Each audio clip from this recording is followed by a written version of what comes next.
Hello and welcome to my bowl game review, part 4. Just recorded a whole ass 20-minute video just to figure out my mic was muted. So if you want to make me feel better, you should like and subscribe because that helps me out a lot. And comment your predictions and whatnot. I'll respond, but let's get straight into it. Syracuse versus Minnesota, a team of two shitholes this year. I mean, these two were so disappointing for me. I'll do prediction and then final score. I said Syracuse would win it because personally my bias said that Minnesota would win it because for whatever reason I like Minnesota. I have no ties to Minnesota, no relation. There's no reason for me to like Minnesota. I just do. And, so I was like, you know what? No, I'm not going to give it to Minnesota. I'm going to give it to Syracuse just because I don't want to go with my bias. Sometimes it can bite me in the butt if I get it wrong. So I gave it to Syracuse, but I was right. Minnesota won it in a pretty boring game overall. Pretty boring game. Syracuse, actually, what I found really weird about this game was that Syracuse at the end put a touchdown on the board. Then they didn't get the onside kick. And there was even an offsides on the onside kick, so it wouldn't have mattered if they got it.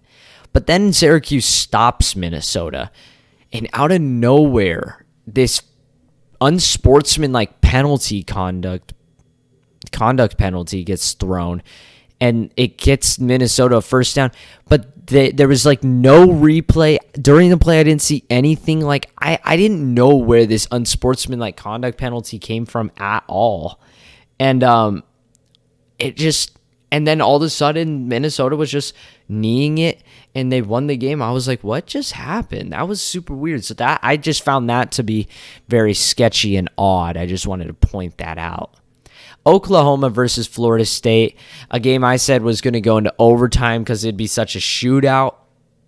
And it may not have gone to overtime, but this score was about what I said and about how I expected it to go. 32-35, a nice, good bowl game. Both of these teams are very offensive.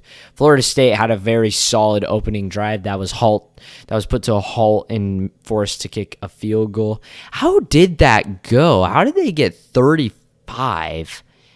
What happened there? I don't know. That's weird because I know they kicked a field goal. Maybe they went for 2 later on, but pretty much a shootout between these two teams. I'm very excited for the future of both of these teams.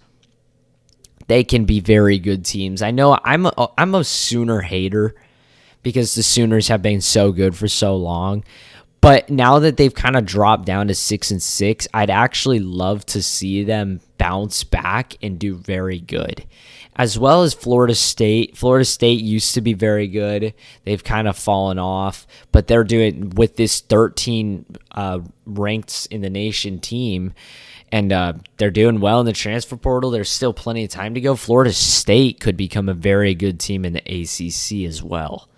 Texas versus Washington.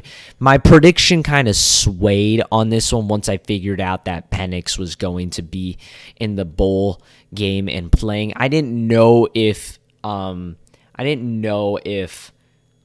said anything about that during the prediction video, but I'm pretty sure I said something about Penix playing or not, like my opinion changing if Penix played. But I said Texas would win it because in a way, I gave them so many points, though.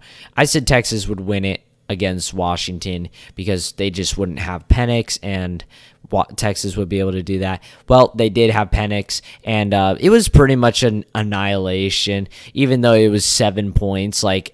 Washington was up 27-10 with 9 minutes and 40 seconds left to go in the fourth quarter when Texas scored a touchdown and then later on kicked a field goal.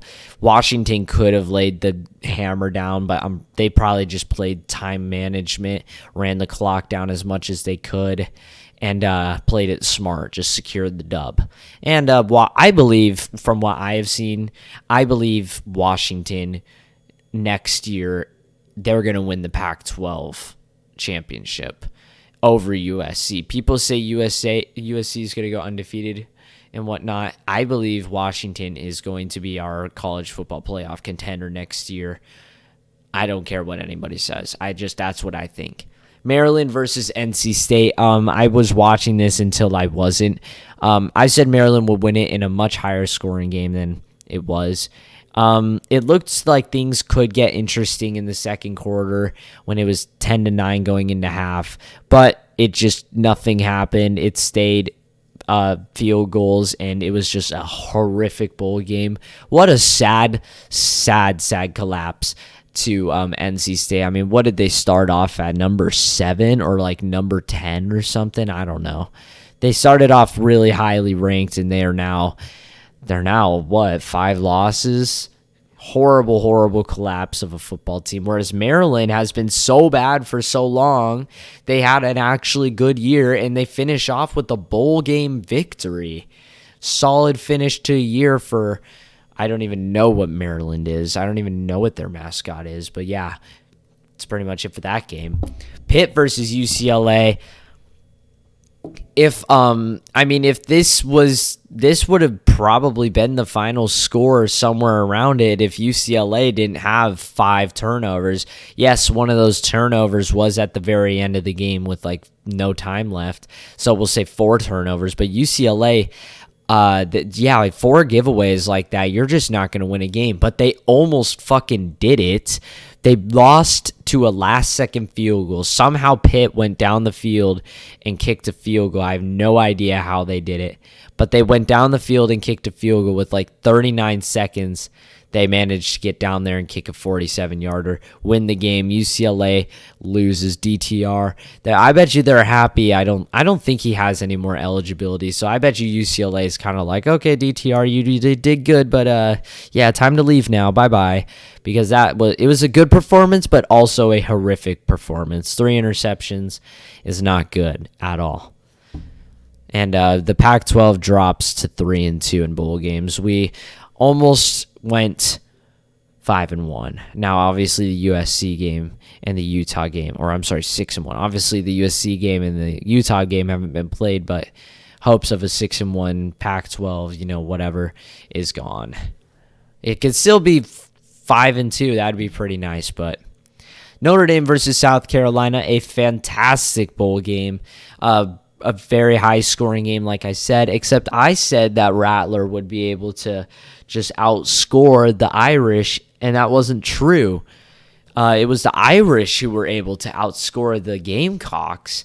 There was a couple sketchy times where I was like, man, Rattler, what the heck? Like, there was this one pass on 3rd and 5 to a wide-open person who would have gotten him a first down, and he threw it, like, right at his toes. I was like, oh, man, what the heck was that? Get the ball to him and stuff like that. But what I didn't actually know was that both of these teams were extremely good special teams units. I mean, Notre Dame, I'm pretty sure they lead the country in most punts blocked, and I think South Carolina was 3rd. And pretty much both of these teams had a special teams touchdown. South Carolina threw one. Notre Dame did a little pitch play or whatever on the punt unit and got it first down and more, and like the play after gave him a touchdown. So I mean, pretty much both teams had a special teams touchdown. And yeah, I mean, I did not know that about that game. That made this game actually a lot of fun.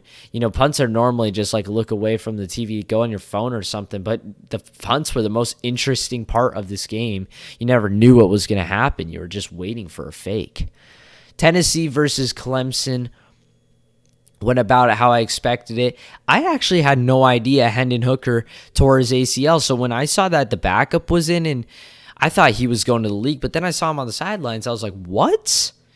I didn't know that happened. I don't know how that happened, when it happened, or whatever. But obviously, my prediction was made with Hendon Hooker and that Hyatt guy being in. I don't know if Hyatt went to the league or if he's just opted out. Maybe he's transferring. Who knows? I don't know personally.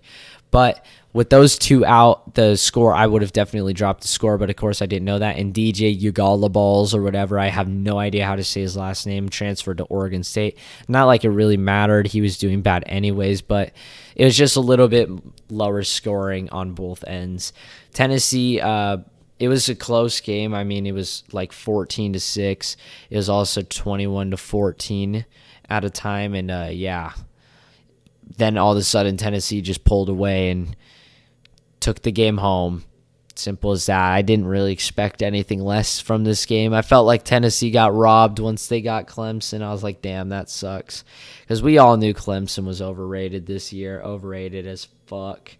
But, yeah, that's pretty much all for this week. Tomorrow is a huge day of bowl games. We got great games like Alabama versus Kansas State.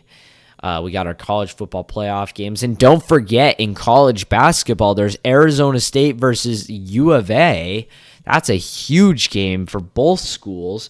That's literally a decider in the Pac-12 right now. Pretty sure ASU is the number 1 in the Pac-12. But, well, obviously, yeah, I'm pretty sure we're number 1 in the Pac-12 right now. But, of course, we haven't even started really playing our conference games. But, yeah, that's pretty much it. Tomorrow's a big day, and that's all for me. Adios.